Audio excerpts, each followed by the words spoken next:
There is a battle unfolding within your mind, not between you and the world, but between the yearning for freedom and the voice of limitation. Money, opportunity, and prosperity do not arise from circumstances or chance, but from the consciousness you cultivate each day. Every thought is a seed, every emotion the water that nourishes it, and the reality you face today is nothing more than the harvest of yesterday's beliefs.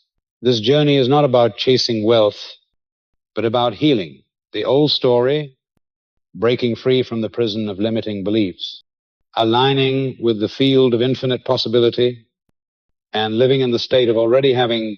When you understand that the law of consciousness operates with the same precision as gravity, when you dare to confront the demon of poverty and step boldly into your new identity, the world outside no longer stands as your adversary, but becomes the mirror, reflecting the abundance that has always dwelled within you. Prologue. The invisible battle in the consciousness of money, deep within the mind of every human being. There exists a silent yet relentless battle. On one side burns the fire of aspiration, the yearning to break free from financial limits, to live in freedom, abundance, and sufficiency. On the other side whispers a vague but persistent voice, repeating again and again that you are unworthy, that wealth is reserved only for the fortunate few, that life has already been predetermined and nothing can be changed. This battle does not take place in the marketplace, nor is it measured by paychecks or the digits in your account. It takes place within your consciousness, the very seat where invisible yet powerful beliefs silently govern the entire financial reality of your life. People often find reasons to justify their lack. Some blame the economy, others curse the circumstances of their birth, while still others believe that working harder and saving more must surely change their destiny.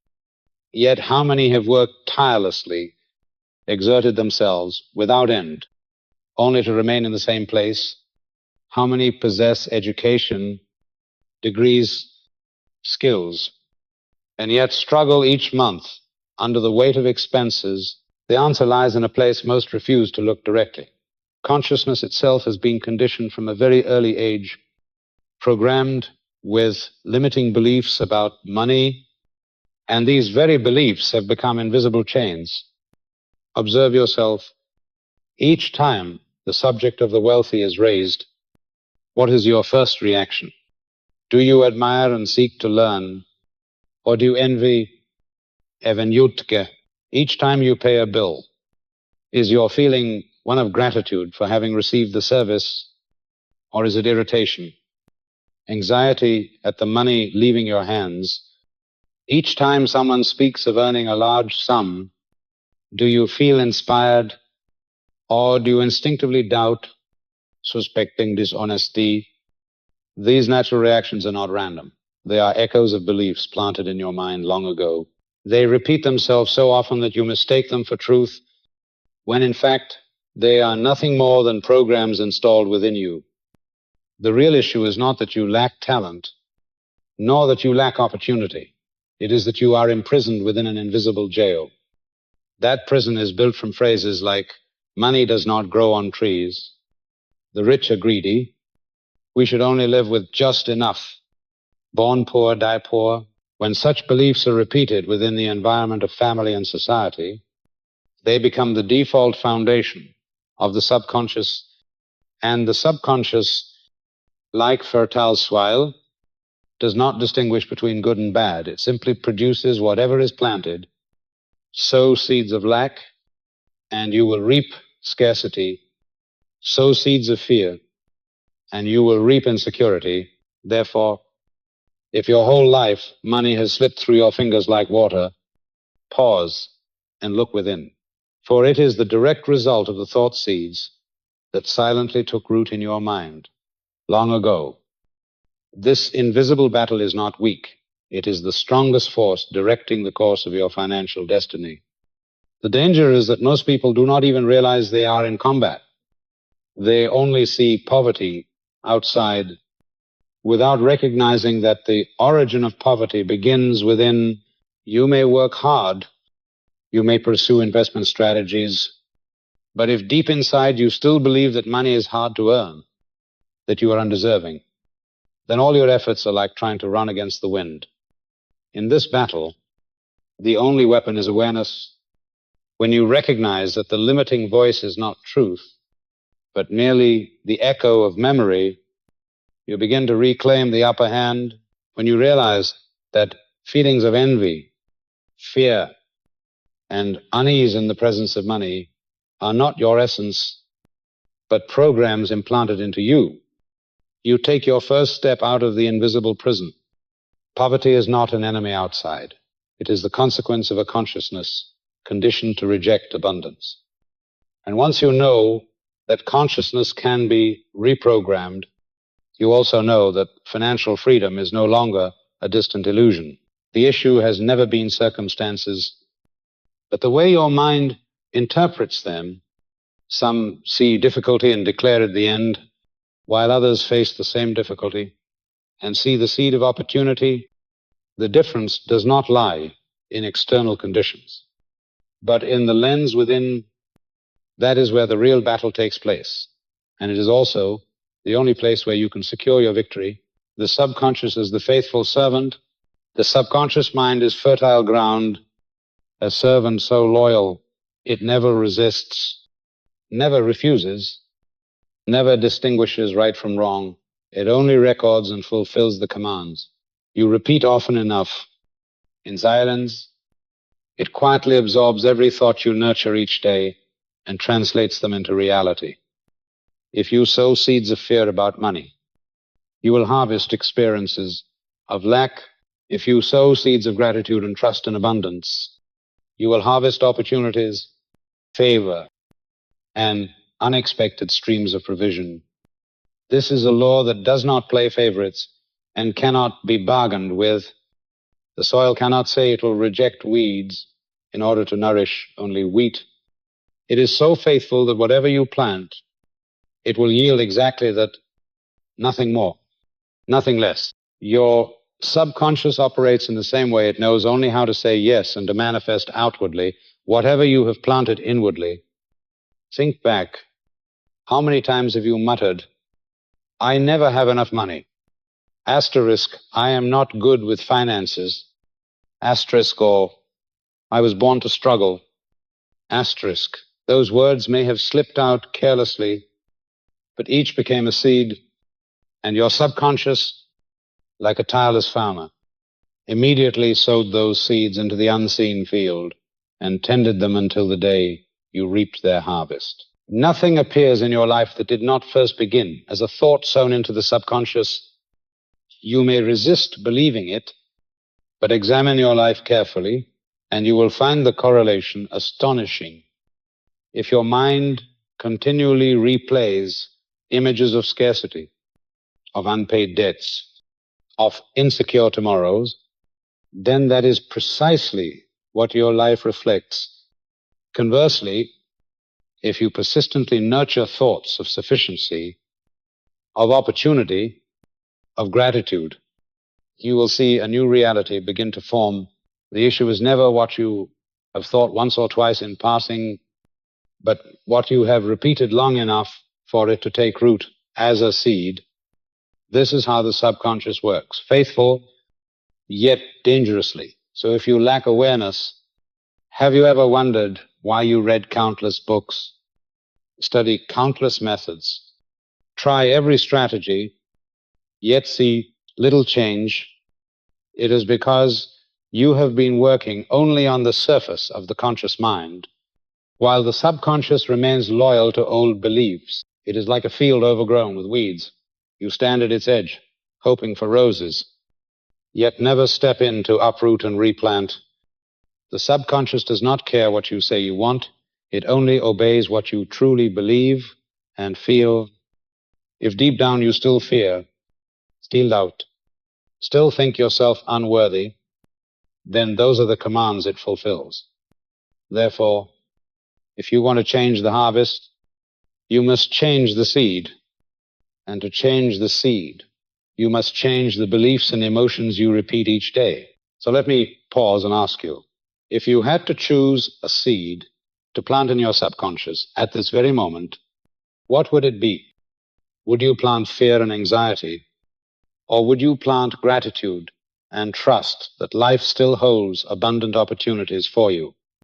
The answer is not only in your thoughts, but in the emotions you carry right now, and in this very moment, you are unconsciously sending a command to your subconscious. Thank you for listening this far, for your presence here shows that you are ready to look within and reclaim mastery over the soil of your inner life. Remember, every thought you nurture from this moment on becomes a seed shaping your future. Never dismiss a complaint as trivial. Never overlook a moment of gratitude. For each is a seed. The faithful servant never sleeps, and it is always waiting for your command, so choose your seeds wisely. For your harvest will come from nowhere else but from exactly what you have planted. Emotion is the language of the subconscious. The subconscious does not understand the language of logic, nor is it persuaded by eloquent words or declarations. It listens only to emotion. You may tell yourself 100 times, I am wealthy, asterisk. But if deep inside you still feel anxious and insecure, if your heart trembles each time you glance at your bank balance, then it is that very emotion that the subconscious receives. That is the signal to which the universe responds. People often confuse thinking with feeling. Thinking rich is easy, but feeling rich is difficult because emotion cannot be faked. You may imagine it, you may visualize, but when your heart is still filled with fear, it is fear that speaks the loudest in the language of the subconscious, and the subconscious, faithful as always, records what you truly feel, not what you attempt to convince it of with reason. Reflect on moments in your life when you truly felt gratitude even for something as simple as a warm meal or an unexpected kindness. Did you notice how many more good things seemed to follow? And conversely, every time you sank into worry, it seemed as if everything conspired against you. That is not coincidence. It is the law of emotion. Emotion is a magnet, and the subconscious is the amplifier of its field. When you feel lack, the subconscious accepts it as reality and multiplies experiences of lack. When you feel abundance, it too records that as reality and begins to open doors into a life of sufficiency. Many have read about the law of attraction, have tried affirmations and visualizations, yet fail, not because the law is false, but because they overlook the most essential factor, emotion. Thought can only touch the conscious mind, but emotion penetrates straight into the subconscious, and when the subconscious is impressed with a powerful emotion, it mobilizes every resource to transform that emotion into tangible form in your life. This is why fear carries such immense power. When you are afraid, your body trembles, your heart races, your breath shortens, your entire nervous system rises in chorus, testifying to the subconscious that what you fear is already real. The subconscious cannot tell the difference between illusion and fact. It only registers the fullness of the emotional experience, and then it builds a reality to match. Therefore, the key to change lies not merely in what you think, but in what you feel. A thought without emotion is like a seed without water. It cannot take root, but a powerful emotion can turn even a small idea into a tree that spreads across your entire life. To learn to guide emotion is to learn to guide the subconscious, and to guide the subconscious is to learn to create destiny. It is important to understand that emotion is not born in isolation. It is nourished by focus. Whatever you give attention to grows. If you continually dwell on difficulty, worry swells, negative emotion deepens. If you direct your attention toward what you appreciate, what you are grateful for, and repeat that focus often enough, the sense of peace and abundance will steadily expand within you. This is how the dominant vibration of your life is transformed. Your life is not determined by fleeting moments of positivity, but by the emotional state you sustain over time. You may shout a powerful affirmation, but if most of your hours are spent in worry, then worry remains your dominant vibration, and that vibration is the signal the universe hears, the message the subconscious faithfully obeys. Thus, the art of abundant living is not the art of manufacturing brief moments of excitement, but the art of nurturing enduring emotion. To feel wealthy is not to pretend or deceive yourself, but to cultivate within your heart a stable state of gratitude, of trust, of peace. When you fall asleep in the feeling of abundance and awaken in the calm of assurance, that is when the subconscious has received its command, and once that command is impressed, it works ceaselessly to replicate the corresponding reality. That is the difference between the one forever chasing money and the one to whom money naturally flows. One lives in the emotion of scarcity, the other in the emotion of abundance. One sows fear into the subconscious, the other sows trust, and the result is two completely different realities. Emotion does not merely reflect life, it creates it. When you grasp this truth, you will never again dismiss a moment of gratitude or a glimpse of peace, for you will know that those very moments are shaping your future. At this point, the phrase, "think rich to become rich," is no longer sufficient. The truth is, feel rich, and wealth will appear.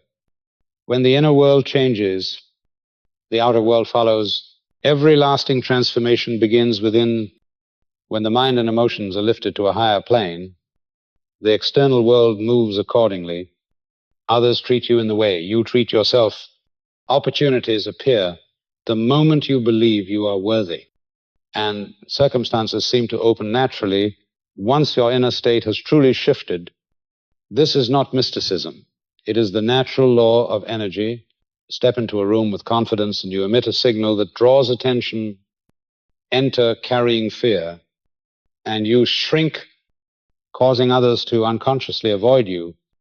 The universe always reflects the vibration you carry, just as a still lake mirrors the sky with perfect fidelity.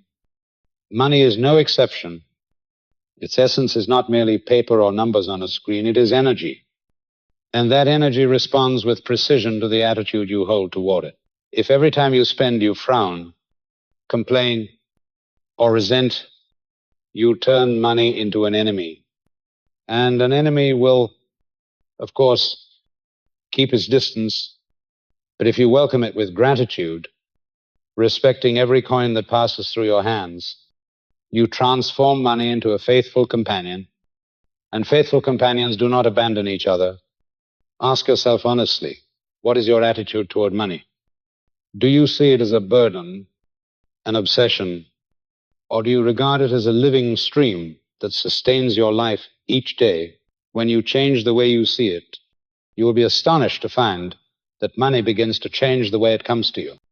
Job opportunities arise from ordinary connections, and all debt is repaid. An unexpected stream of income unfolds. It is not that the outer world suddenly became more generous, but that you opened the inner door, sending a new signal outward. When the inner world changes, the outer world must change in response. This is the moment to pause and be truthful with yourself. Are you ready to shift your inner attitude? If you truly wish to step into the flow of abundance, leave a sign of your presence now. Write, "I am ready to change," asterisk, or simply type the number 1. That alone is enough to declare that you are not merely listening, but also choosing to act. Thank you for journeying with me this far. Your presence is proof that you have already begun the change from this very moment. And remember, you need not wait for the world outside to shift. The instant you transform your inner attitude, everything else will turn in its course. The universe is a mirror. The universe is not some mysterious force sitting on high, deciding who shall be rich and who shall be poor, who shall be blessed and who must suffer. The universe is like a flawless mirror, reflecting with perfect accuracy what you believe deep within your heart.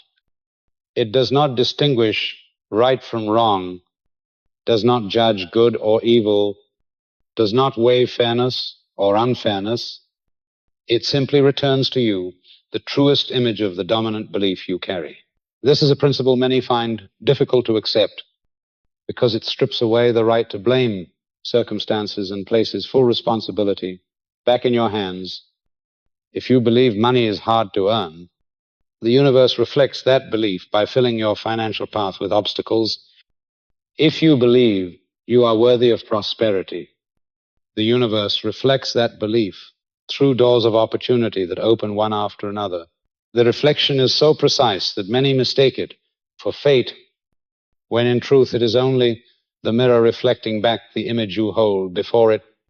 What complicates this picture is that many of these beliefs are not consciously chosen. They are inherited from family, society, and culture from childhood. A child hears over and over phrases such as, money doesn't grow on trees, asterisk, we should only live with just enough, asterisk, wealth is often tied to sin, asterisk, or the poor are more blessed than the rich, asterisk. These statements may seem harmless, but repeated for years, they take root in the subconscious, becoming the foundation upon which the child's adult life is built. You may think you are living freely, but in truth you are living out beliefs planted long before, and when those beliefs become the only lens through which you see, you cannot perceive the world beyond their frame. Look carefully at the life you are living now. Every experience, every limitation, every result reflects some root belief. You may struggle to keep money because deep down you believe you are not good with it. You may always pull back from major opportunities because in your subconscious you believe success will draw envy. You may avoid investing because somewhere inside you believe risk means loss. These beliefs operate like invisible software, shaping the entire experience you call life. The power and the danger lie in this: the universal mirror never corrects you. If you believe in limitation, it will patiently reflect limitation until you dare to change the belief. It never tells you that you are wrong. It only reflects the image you paint. Therefore, to change your life, you cannot simply change outer circumstances. You must return to inspect the inner picture. This explains why some rise from poverty to wealth, while others, born into advantage, lose it all. Not because fate favors one and abandons another, but because their inner pictures differ. The first believes he can overcome, and that belief opens a way. The second believes he cannot, and that belief shuts every door. Recognizing the reflective mechanism of the universe is a turning point, for it returns the power to you. You are no longer the victim of an unfair world. You are the one holding the mirror that shapes your experience. Yet with this freedom comes great responsibility, for you must honestly confront the beliefs you have carried for years, even generations. They may not be truly yours, yet you have been living as if they were law. When you begin to distinguish between inherited beliefs and those you consciously choose, you can finally break the invisible chains. You realize that the negative sayings about money you once heard are not universal laws, but merely opinions from those who lived in limitation. You come to understand that you have the right to choose new beliefs, and the moment you choose, the universal mirror reflects them instantly. The universe is always honest. That honesty can be a prison or a liberation, depending on the image you hold before the mirror. If you continue to carry beliefs of poverty, the mirror will reflect poverty. If you dare to nurture beliefs of abundance, the mirror will reflect abundance. This truth is both stern and liberating. It denies you the luxury of blame, but it never leaves you in despair. Instead, it places the key in your hands. Change your belief, and you change your life. When you understand this, you begin to see the world with new eyes. Every outer experience is simply a clue, reflecting an inner belief. Instead of fighting the mirror, you start to use it as a tool for self-examination and correction, and then you realize you are the painter, and the universe is only the transparent mirror reflecting the picture you create each day. Breaking the prison of inherited beliefs. There are invisible walls that were built in your mind long before you were aware of them. These are inherited beliefs passed down from grandparents, parents, society, woven into the familiar words you grew up hearing. How many times have you heard phrases such as, money doesn't grow on trees? Asterisk, born poor, die poor. Asterisk, the rich are usually corrupt. Asterisk. These words are not mere sounds. They become programs running silently in the subconscious, like software shaping every decision you make, every opportunity you seize or abandon. And as you grow older, you mistake them for absolute truth, when in reality they are nothing more than chains of thought. These beliefs were forged in the hardships of earlier generations. When your grandparents endured war or crisis, they clung to the mindset of saving every coin to survive. When your parents struggled to make a living, they believed only exhausting labor could yield even a little. Their words were not spoken out of malice, but born of their own experience. Yet when you absorbed them, those phrases became unwritten laws, binding you to the prison of scarcity. The crucial truth is this: a belief is not the same as truth. A belief is merely a thought repeated. So often it begins to masquerade as law, and if belief is learned, it can also be unlearned.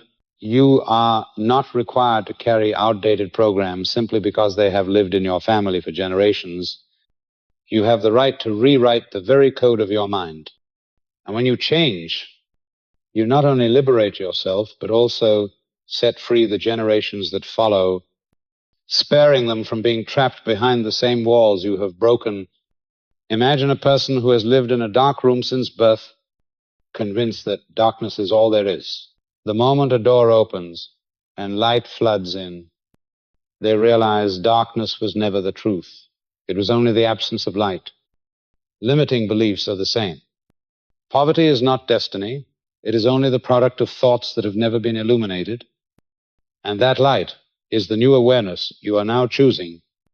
This is the power of the voice within, not just a voice you hear, but a place you return to. It is not merely an echo in your head, but the deepest chamber of your being, the place where you rediscover your true self. That voice reminds you that you are not a slave to the past, not a product of old beliefs. You can choose a new belief, and when you do, reality itself will rearrange around you. Look at those who dared to rise above their family circumstances. Some were born in poverty, yet built empires. Some grew up in narrow environments, yet forged new paths. They are no different from you, except for one thing. They refused to remain confined within inherited walls. They knew that the old words were nothing but the legacy of fear, not a life sentence. And when they chose to live by beliefs of abundance, they altered the entire current of their lineage. You can do the same. When you pause, listen to the voice within and ask yourself, whose belief is this? Truly, asterisk, does it belong to me? Or to a generation long gone, does it serve me? Or does it bind me? When the answer emerges, you will know you hold the key. You do not need to fight your parents or deny your roots. You need only to understand that they live by their beliefs, and you are free to choose your own. The power lies in repetition. Just as old beliefs were sown by repetition, new beliefs must be nourished daily, when you persistently plant the thought that you are worthy of abundance, that the universe is overflowing with opportunity, that money can come to you with ease, the subconscious will begin to accept and reflect those beliefs outward, and one day you will be astonished to see the world treat you differently. Not because the world itself has changed, but because the universal mirror is simply reflecting the new image of you. The prison of inherited beliefs is not permanent. It exists only while you remain unaware of its invisible bars.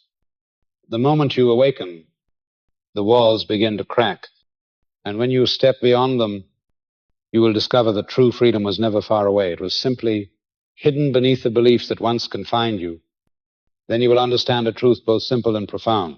You are not only rewriting the story for yourself, you are rewriting the story for every generation yet to come. The sole author of your life story. In life, people often hand over to external circumstances the power to determine their fate. They say, I am poor because the economy is down, asterisk, I failed because society is unfair. Asterisk, I suffer because my parents left me no inheritance. Asterisk, I am powerless because others blocked my way. Asterisk. Yet all these explanations only reinforce one role, the role of the victim. And when you choose to live as a victim, you surrender the authorship of your life to forces beyond your control. This is why so many spend their entire lives feeling small, dependent, unable to break through. The truth is, you are not a supporting character in someone else's script. You are the sole author of your life story. Every chapter, every turning point, every ending is written by your own consciousness, whether you accept that responsibility or not. A profound transformation occurs when you decide to abandon victim thinking and step into the role of creator. In that moment, you stop blaming others and begin to face the truth. Every experience you have is the direct result of the beliefs and emotions you nurture. This does not mean that external circumstances do not exist, but rather that they are only mirrors reflecting your inner state. If within you lies fear, the outer mirror will show adversity. If within you lies faith, the outer mirror will reflect opportunity. Taking 100% responsibility for your reality may sound heavy, but it is the only path to freedom. For when you assume full responsibility, you no longer depend on others to change, no longer wait for conditions to improve, no longer hope for luck to knock at your door. You understand that you are the cause.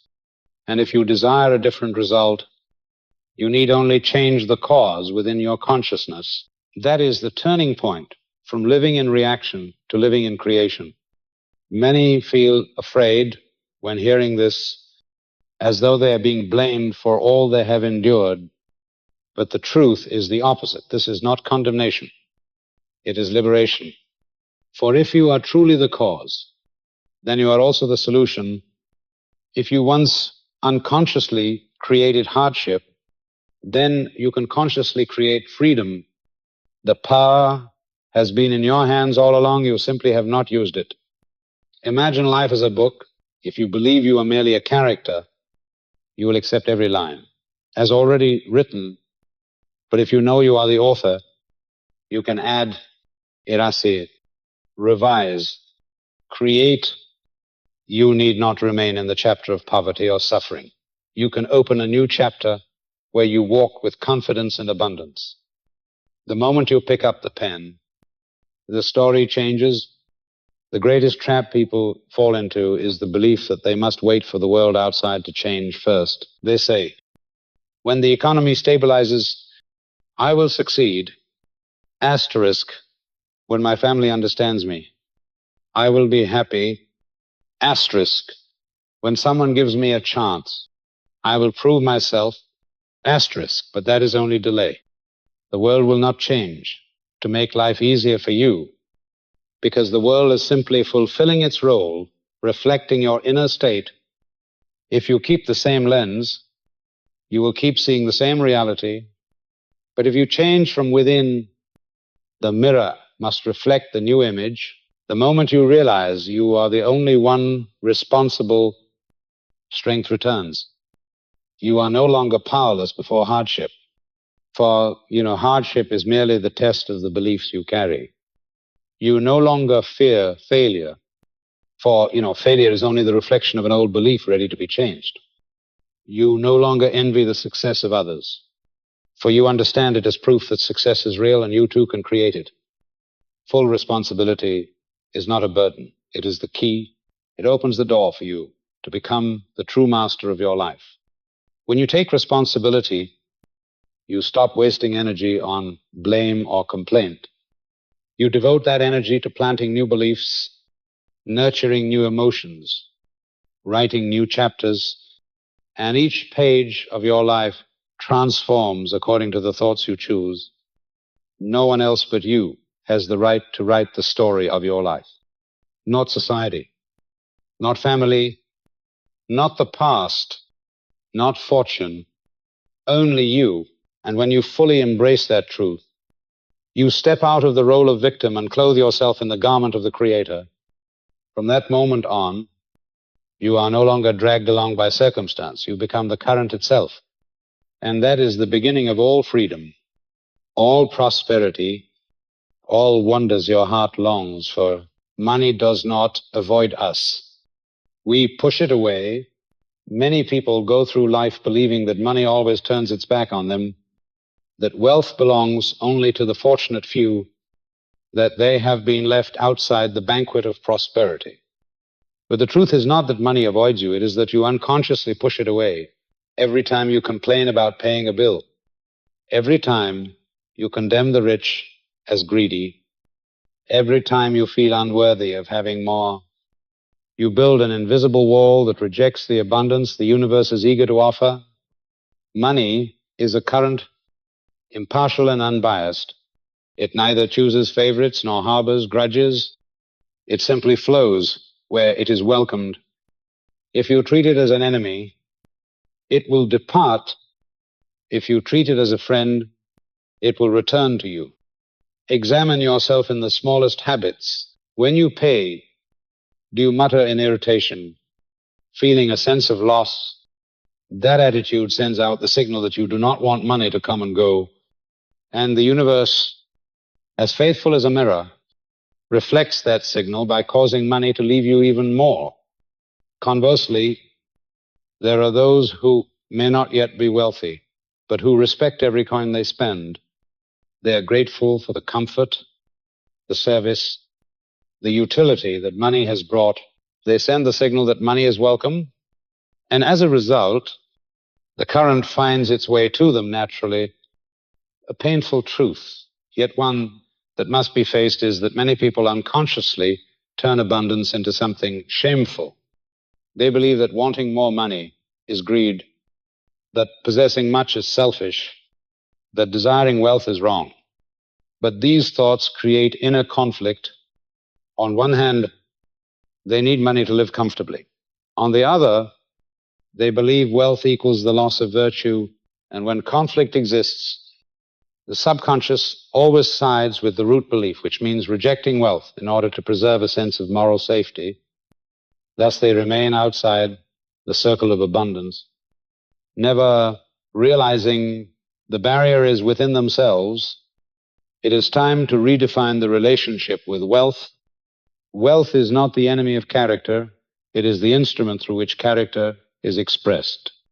A generous heart gains greater ability to give when wealth increases. A wise mind gains greater capacity to create and serve when it has resources. Money does not corrupt. It amplifies what already exists. If selfishness is within you, money will magnify it. If kindness is within you, money will multiply it. The issue has never been money. The issue is who you are and who you choose to become. Once you grasp this truth, you see that wealth is not something to avoid, but something to welcome.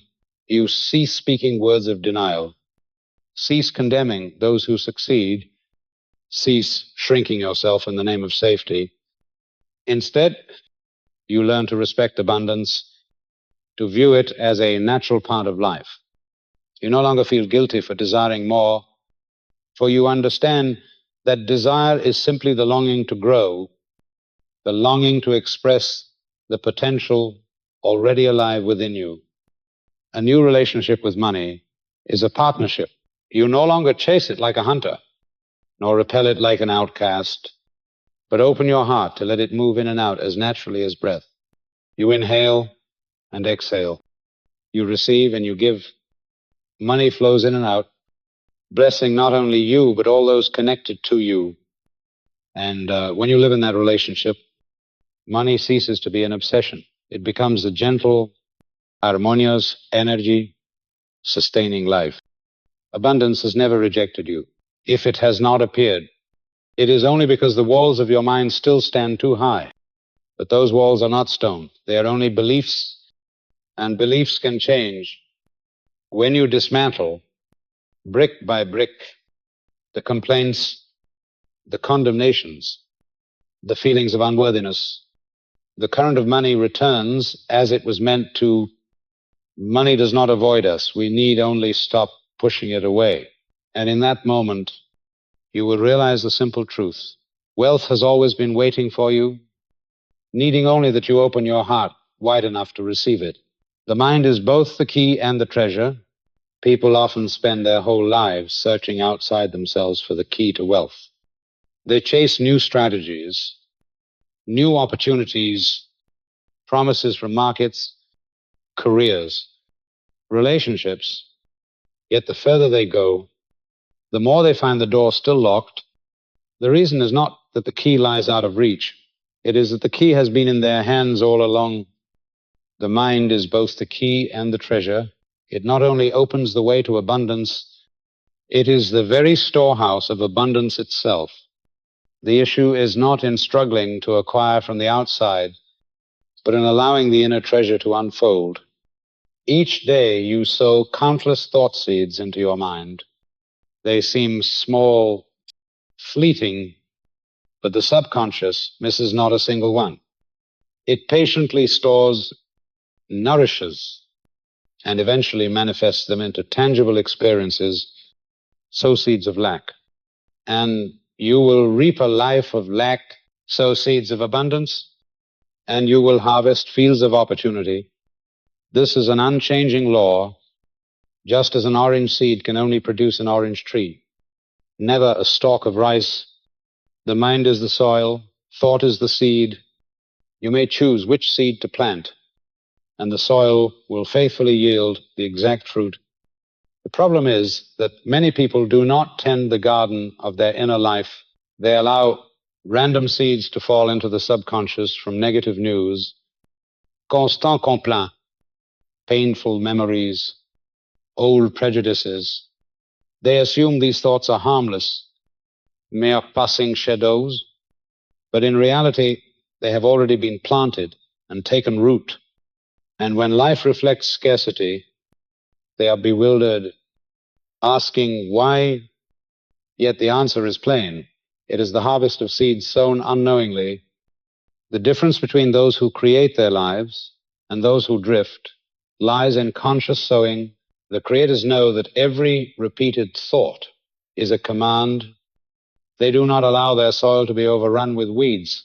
They cultivate, select, nourish. They give thanks for small opportunities, imagine new possibilities, nurture belief in abundance. And these seeds, sown consistently, produce a bountiful harvest. The vital shift is from seeking to allowing.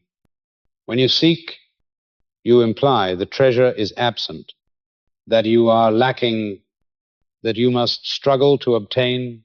When you allow, you acknowledge that the treasure is already within you, waiting to be expressed. You no longer chase, you open. You no longer beg, you affirm. You no longer cling to outer conditions. You recognize that the outer is merely a mirror of the inner. The treasure does not lie in banks, in grand houses, or in possessions. The treasure lies in the mind, containing every possibility, every idea, every power to reshape reality. Once you realize this, you stop frantically chasing the world and begin cultivating the inner garden. You ask each day, what seed am I planting today? What belief am I watering today? Asterisk. And you come to understand that life is not a game of chance. It is the precise outcome of that sowing. This is not abstract philosophy, but practical principle.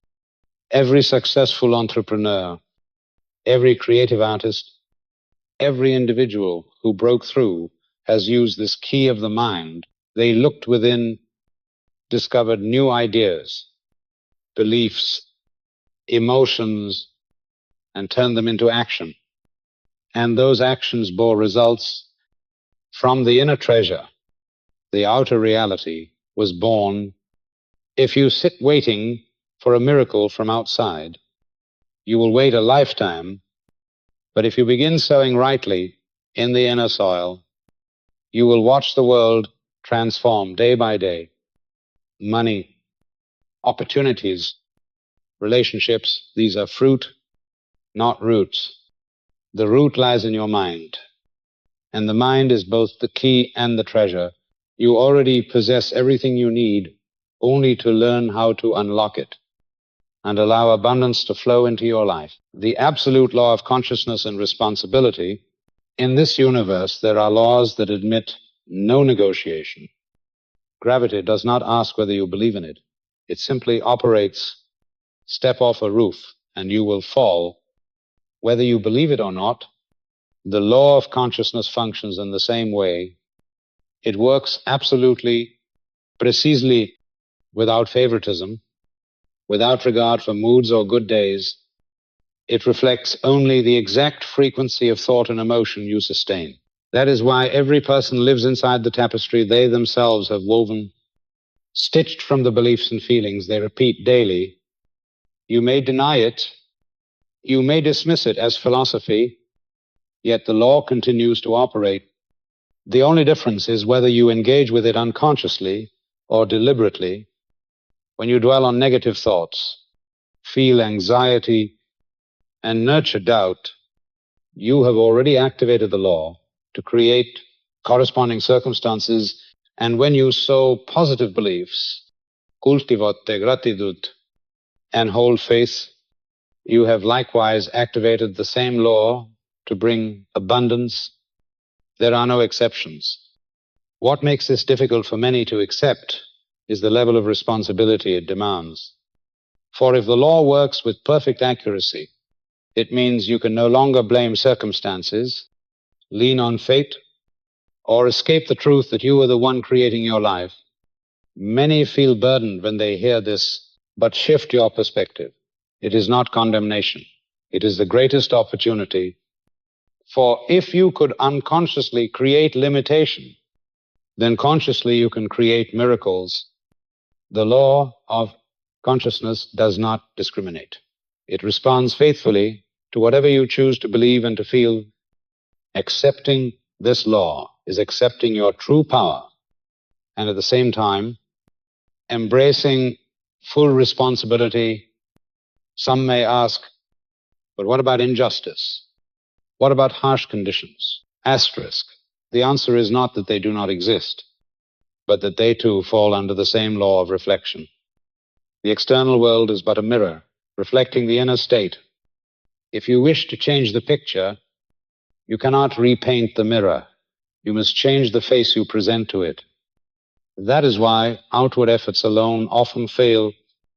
People change jobs, change homes, change partners. But if the inner belief remains unchanged, the outcome repeats. The law of consciousness makes no mistakes. It is only absolutely faithful. This is the power of the voice within, not just a whisper you hear, but the space you return to each day to recognize what you have sown, to see in which direction you have allowed this absolute law to move. This is the beginning of freedom, for you realize no one else but you is giving commands to the universe. To accept this law is also to accept that there are no more excuses for delay. You cannot wait for circumstances to shift before you shift yourself. For circumstances are only effect You must change from within, and then the outer must follow. You cannot wait for others to clear your path, for the path is formed by your own belief. You must learn to walk in the light of new consciousness, and the world will adjust to match your steps. Living under the absolute law of consciousness means disciplining yourself in every thought, every emotion. No thought is meaningless. Each is a seed planted. No emotion is fleeting. Each is a signal sent to the subconscious, and the subconscious, faithful and tireless, will construct the future based on those very seeds and signals. When you grasp this, you will no longer allow worry, anger, or envy to dwell long in your mind. You will know they are commands, and you will become more deliberate in your choices. This responsibility demands courage for it, requires that you look within rather than flee. Yet in that courage lies liberation. For the first time, you realize the key has never been in another's hand. Accepting the absolute law of consciousness is accepting spiritual maturity. It is the passage from victimhood to creatorship. And when you truly live in that awareness, you discover a wonder. The world has never stood against you. It has only reflected with unflinching honesty what you have believed, what you have felt, and what you have chosen each day. Working at the level of cause, everything you see in this world is only the visible tip of the iceberg. The house you live in, the money in your account, your relationships, your opportunities, these are all results, the outward effects. But the true cause does not lie in the material world. It resides in the unseen realm of consciousness. Just as a seed hidden in the soil remains invisible for days, yet silently germinates until it breaks through as a plant, so too your life. Today's results are the harvest of thought seeds planted in the subconscious long before. The great difference between those who know how to work at the level of cause and those who only deal with results lies here. Those who focus only on the surface rush to patch and repair changing circumstances, changing jobs, changing the people around them. But they do not realize that if the root within remains the same, the results will inevitably repeat. Someone may bring you a new opportunity, but if you still carry a belief in poverty, you will unconsciously lose it. You may receive more money, but if fear still governs you, that money will quickly vanish. To work at the level of cause is to turn inward, to correct at the root. This requires learning how to sow the right ideas and impress them into the subconscious, yet the subconscious does not respond to logic or clever reasoning. It does not care how well you explain. It listens only to emotion. That is why an idea becomes alive only when it is wrapped in authentic feeling and repeated often enough. Reason alone is like a dry seed. Emotion is the water and sunlight that allow it to sprout. Without emotion, an idea is lifeless. Recall the moments when you truly changed. It was not because you merely heard advice, but because you felt such a deep emotional stirring that you could no longer continue living the same way. That emotion engraved the idea into your subconscious, transforming it into a command that compelled your life to shift.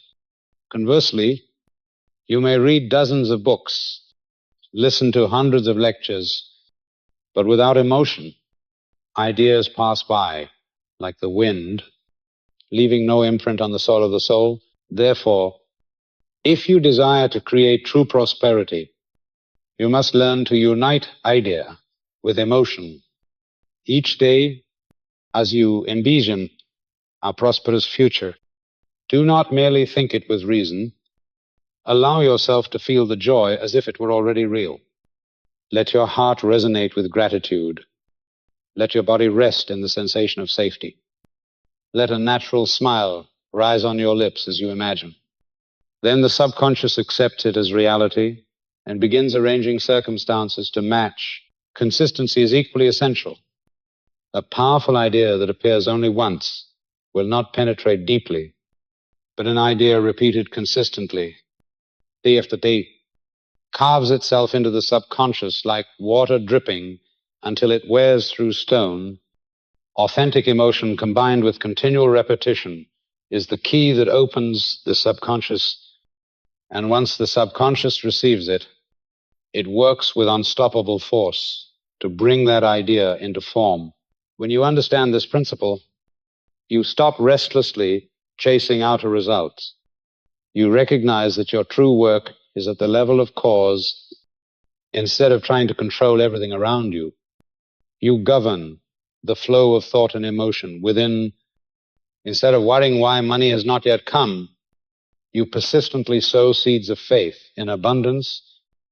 Instead of resenting difficulties, you patiently cultivate feelings of stability and gratitude, and you will watch step by step as the outer world begins to reflect exactly what you have sown.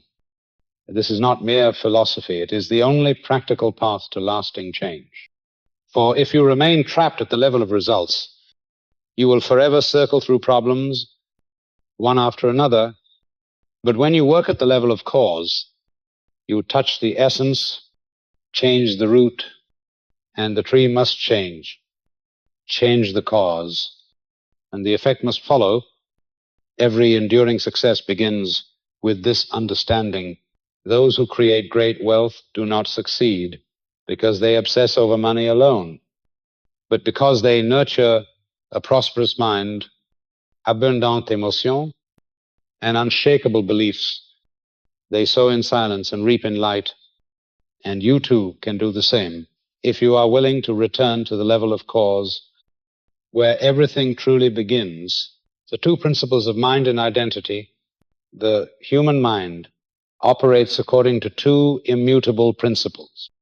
The conscious mind is the active principle, the place where ideas are formed, where you decide what to think, what to choose, what to imagine.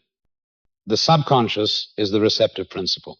It does not argue, it does not debate, it simply accepts and manifests whatever the conscious mind sends down, provided it is wrapped in emotion. This cooperation is perfect, yet it is also the very reason why many never attain what they desire. For the subconscious does not care who you wish to become in the future. It only responds faithfully to who you feel you are in the present. Observe yourself. You may declare, I want to be wealthy, I want to be free, I want to live in abundance, asterisk. But if deep inside you still feel yourself to be someone in lack, if you still worry whenever money is mentioned, if you still believe freedom is for the few, then the subconscious clings to that present feeling and makes it your lived reality. It does not respond to the words you speak. It responds to the identity you feel.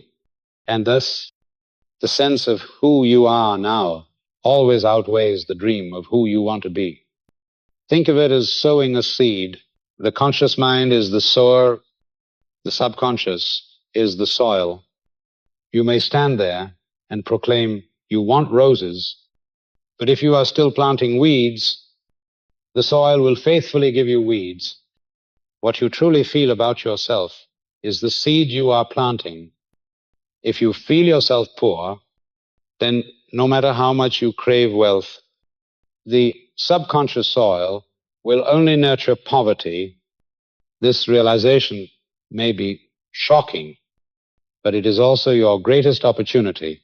Instead of endlessly fantasizing about a future self, focus on redefining identity in the present.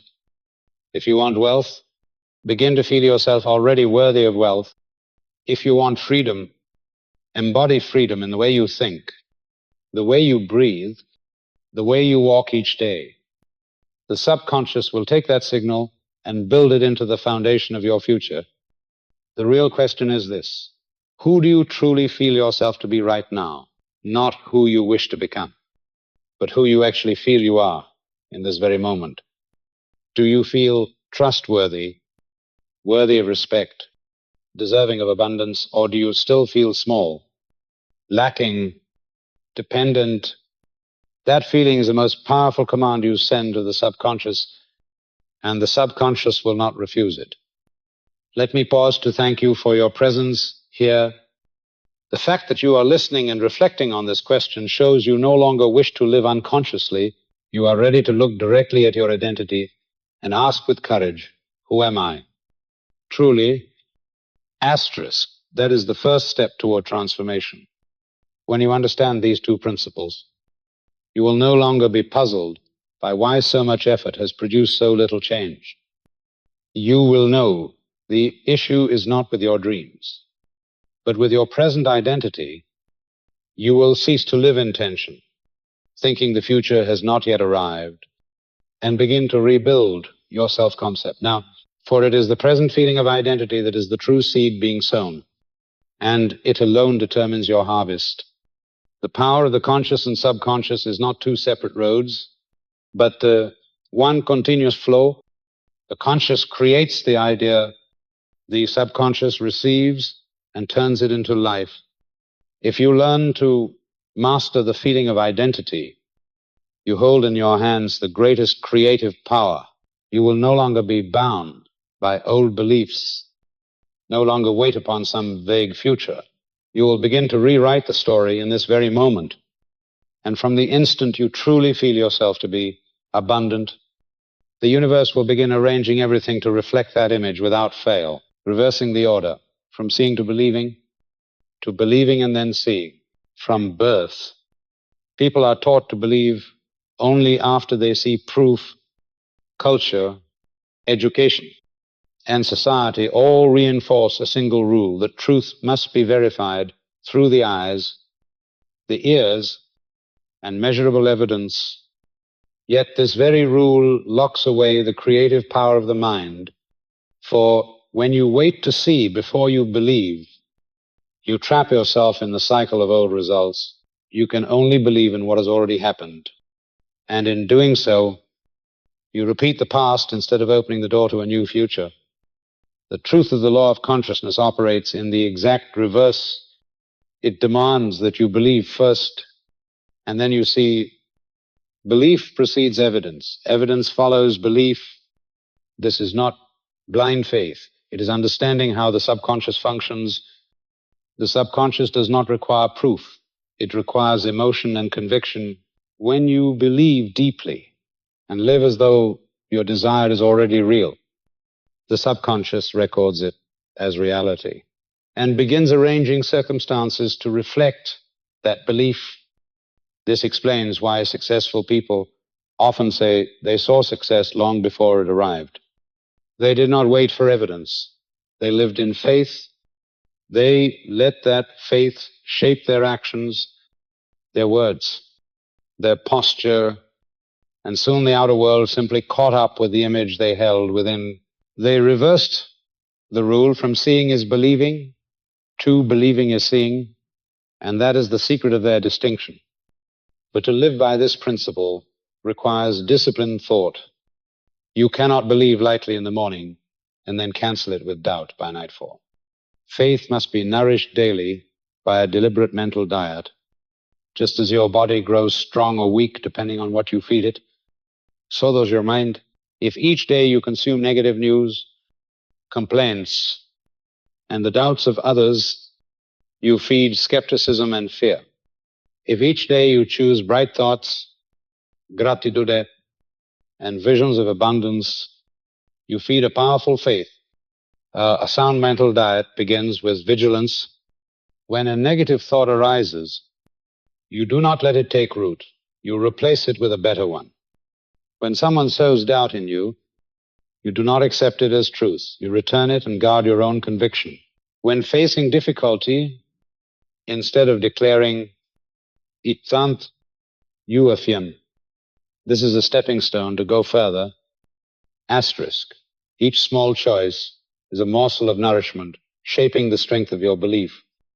Discipline in managing your inner state is indispensable. You cannot control every fluctuation of the outer world, but you can control how you respond. Each time you choose peace over panic, you train your spiritual muscle Each time you choose gratitude over resentment, you fortify the strength of your faith. Each time you focus on solutions rather than problems, you reinforce the habit of believing before seeing. This does not mean denying reality or pretending difficulties do not exist. It means understanding that reality is nothing more than the product of past beliefs, and you are not obliged to keep feeding them. You see the difficulty, but still choose to believe in a different outcome. You face lack, but still feel abundant. You encounter delay, but still hold certainty that what you desire is on its way.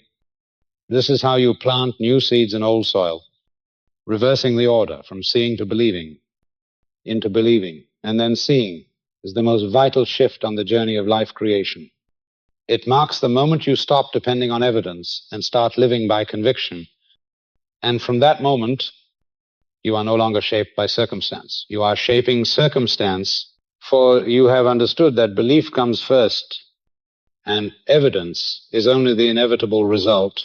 Healing the money story, in its essence, money carries no morality. It is neither good nor evil, neither a reward nor a punishment.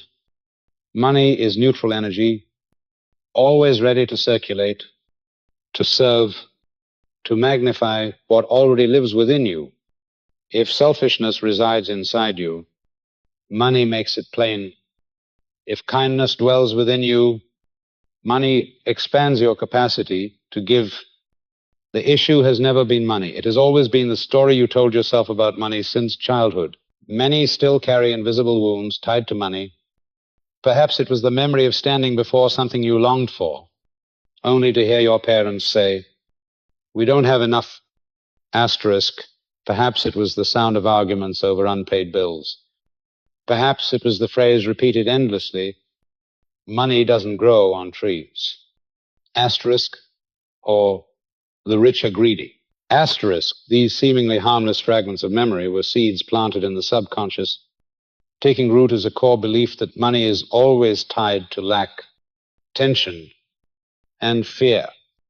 And so you entered life with a distorted relationship to money.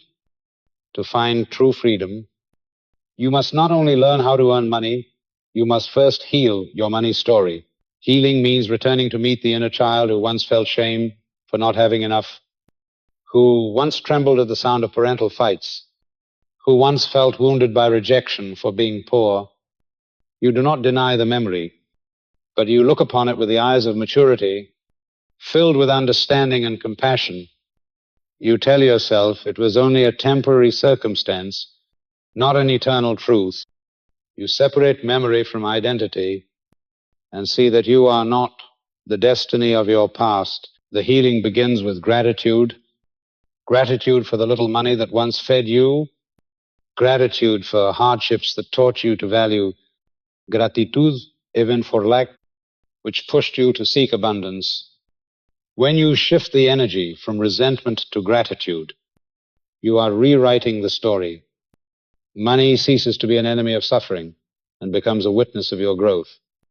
Next comes respect for money, respect in small acts, keeping your wallet tiddy, spending consciously, honoring the effort behind what you earn.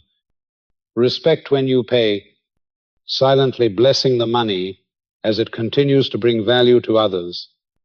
Respect when you receive by affirming that you are worthy of it. Respect creates safety, and money is drawn to where it feels safe. More importantly, you must learn to communicate positively with money. Money is energy, and energy always responds to the frequency you send. If you welcome it with gratitude, it arrives with ease. If you bless it as it departs, it returns in new and greater form. If you whisper often to yourself affirmations such as, "Money is my faithful companion," money flows to me naturally. Money helps me, and I help money circulate. Asterisk, you are building a healthy, renewed relationship. This is the power of the voice within, not just a voice you hear, but a space you return to.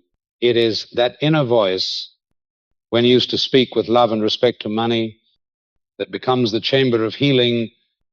It is not mere self-talk. It is the sanctuary where you rebuild your relationship with abundance. There, you cease telling the old story of fear and begin writing the new story of freedom. Healing your money story does more than change your wallet. It changes the very foundation of your life. When you stop fearing money, you stop fearing life. When you stop hating money, you stop hurting yourself. And when you welcome money with love, you also open yourself to every other form of abundance, love, health, opportunity. Money is only a mirror. If you project scarcity, it reflects poverty. If you project gratitude and respect, it reflects abundance. Every change you long for begins with the relationship you choose to build with it.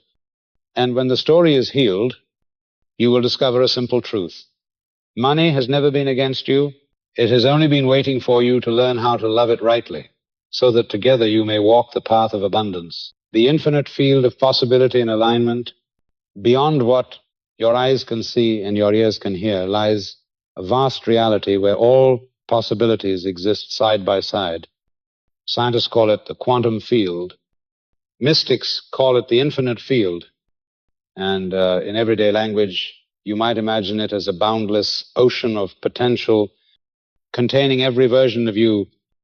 Within it, there is a version of you struggling to survive, a version living just enough, and a version walking amidst abundance. All of them exist, waiting for you to choose which one to align with through your consciousness and vibration. To access the infinite field, you need not travel anywhere. The key lies in a shift of awareness. When you expand your attention, especially by focusing on the pineal gland, a small but profoundly intricate center nestled within the brain, you open the gateway between the finite self and the infinite potential. Many spiritual traditions have called the pineal gland the third eye, the window to the eternal. When you focus there with deep breathing and stillness, you awaken the ability to perceive beyond the narrow three dimensions of physical life. Yet awareness alone is not enough. You must merge it with abundant emotion. Emotion is the broadcast signal into the infinite field. If you focus your mind while still filled with worry, the field reflects possibilities that match worry. If you focus your mind in gratitude, peace, and abundance, you synchronize with the wealthy version of yourself that already exists. This is not fantasy. It is the principle of resonance. Just as one vibrating string causes another of the same frequency to hum, the vibration you emit draws forth the matching version from the field. This practice requires consistency. Each day, set aside a few moments to sit quietly, breathing slowly, placing your attention on the space between your eyebrows, where the pineal rests like a hidden jewel. Envision light radiating from that point through your whole body, then outward into space, connecting with the ocean of infinite energy. As you though allow your heart to rise in gratitude, as though you already possess the abundant life you desire. Do not force. Do not strain. Simply rest in the fullness of that feeling. In that moment, you are sending the strongest signal of alignment. The wonder is that when you sustain this alignment, the outer world begins to mirror it. Opportunities you once overlooked become clear. People who hold new doors enter your life. Circumstances that seemed random reveal themselves as perfect links leading you toward what you desire. None of this happens because the world outside changed first, but because you shifted your state and the infinite field instantly rearranged to match your vibration. Some call it luck. Some call it fate, but in truth, it is the outcome of alignment. When you are no longer bound by feelings of lack, you step out of the poor version of yourself and begin resonating with the abundant one. And when two frequencies lock, stepping into abundance becomes inevitable. Most importantly, this experience teaches you that wealth is not something you must chase. It is a state you choose to harmonize with. You are not hunting abundance in the outer world. You are tuning inward, expanding awareness, merging with emotion, and naturally entering the abundant version already alive within the field. When you grasp this, you stop rushing, stop forcing, stop exhausting yourself in search. Instead, you practice consistently, hold the signal steady, and let the universe complete the rest. The infinite field is always here, waiting for your choice. And the moment you align your focused awareness with abundant emotion, the treasure you seek ceases to be a dream and becomes your daily reality, overcoming the demon of poverty and living as though the wish is fulfilled. Deep within human consciousness lurks a hidden force, the demon of poverty. It does not appear with a monstrous face. It hides in the familiar voices you hear each day. It whispers that you are not good enough, that you will fail, that money belongs only to the lucky few. It feeds on fear. It thrives every time you avoid facing yourself. The only way to overcome the demon of poverty is not to flee, but to confront it. The moment you look directly at fear, you discover it was only darkness without power of its own. The light of awareness makes it vanish instantly. The demon of poverty survives on the belief that you do not yet have, that you are lacking, that you stand outside your dream. But the truth is you can dwell right now in the state of already having. The moment you enter that state, the demon loses its life source, for it cannot live in a mind that is full.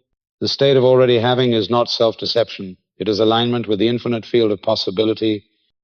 When you feel in every breath that you've already been given, your actions become natural, clear, powerful. You no longer work from lack, but from abundance. Prayer, in its deepest meaning, is the technology of creation.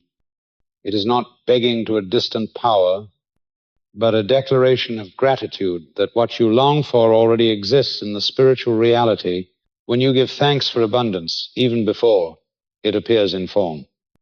You are inscribing a command into the subconscious and sending a signal into the infinite field.